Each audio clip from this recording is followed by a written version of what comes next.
lagi dengan saya Nit B Project. Saya punya sebuah cerita sewaktu saya masih kecil.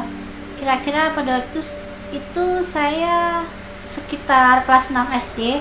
Saya seringkali ditinggal oleh orang tua saya di rumah sendirian.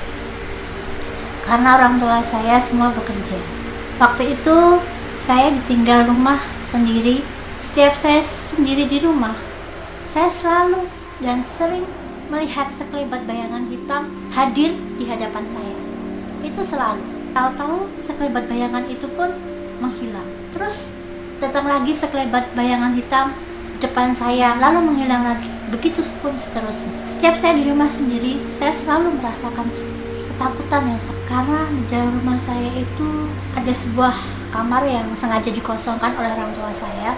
Kamar kosong itu berada di belakang dekat dapur rumah saya. Kamar kosong itu dipakai buat tempat menyetrika baju-baju rumah saya.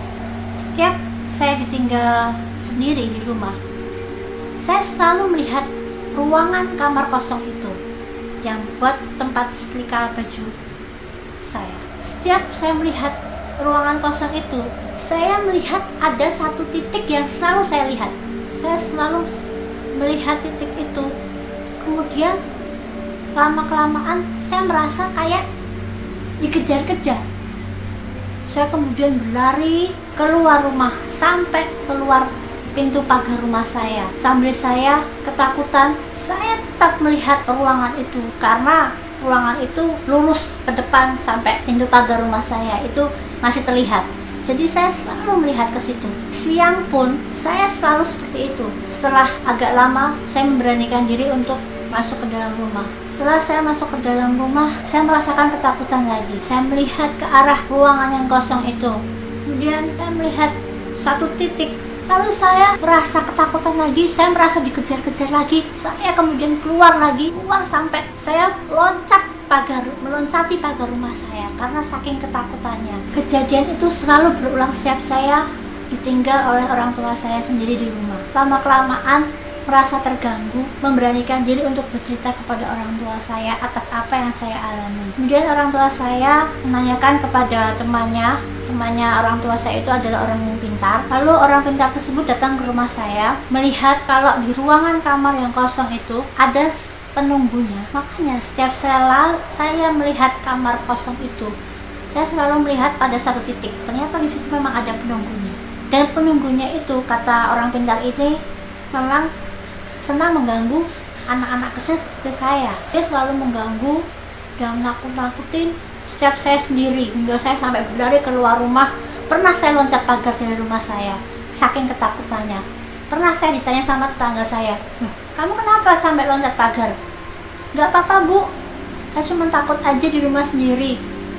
Akhirnya saya main ke rumah tetangga saya itu selalu setiap hari. Jadi saya kalau setiap di rumah sendiri selalu merasa ketakutan, yaitu dikejar-kejar oleh penunggu rumah saya itu. Setiap kali saya di rumah sendiri selalu datang sekelebat bayangan hitam menghampiri depan saya. Penunggu rumah itu memang sering mengganggu ketika saya memang sendirian di rumah. Sebenarnya kata orang pintar itu, penunggu rumah saya itu hanya ingin diakui saja keberadaannya. Lama-kelamaan setelah saya merasa terganggu, orang tua saya nyuruh temannya yang orang pintar itu untuk membersihkan ruangan yang kosong itu, ruangan tempat setrika itu, biar penunggu rumahnya itu hilang dari situ, biar pergi dari situ dan tidak mengganggu saya lagi. Orang pintar itu pun melakukan komunikasi dengan penunggu kamar kosong itu. Dia berbicara, "Hei kamu yang ada di ruangan ini, tolong saat ini juga saya minta kamu keluar dari rumah ini dan jangan mengganggu keluarga di sini. Tolong kamu keluar dari rumah ini dan jangan balik-balik ke rumah ini lagi. Tolong kamu harus pindah tempat, cari tempat baru lagi, jangan mengganggu keluarga ini." Penunggu itu pun menjawab, "Saya sudah lama tinggal di sini. Kenapa saya harus keluar dari rumah ini? Apa salah saya? Saya tidak bermaksud apa-apa. Lewat-lewat saja. Saya hanya iseng, hanya lewat-lewat saja. Kenapa saya harus pergi dari rumah ini?" Kata orang pintar itu, "Sudah, kamu harus keluar dari rumah ini dan pindah sekarang juga." "Baiklah, kalau memang seperti itu, saya akan pindah." Akhirnya penunggu rumah itu setuju untuk pindah dari kamar kosong itu. Setelah itu, orang pintar itu melihat ternyata kamar kosong itu sudah bersih dari penunggu itu. Sehingga saya pun terbebas dari gangguan penunggu kamar kosong itu setiap saya ditinggal di rumah sendiri. Sekian cerita dari saya. Sampai jumpa di lain cerita.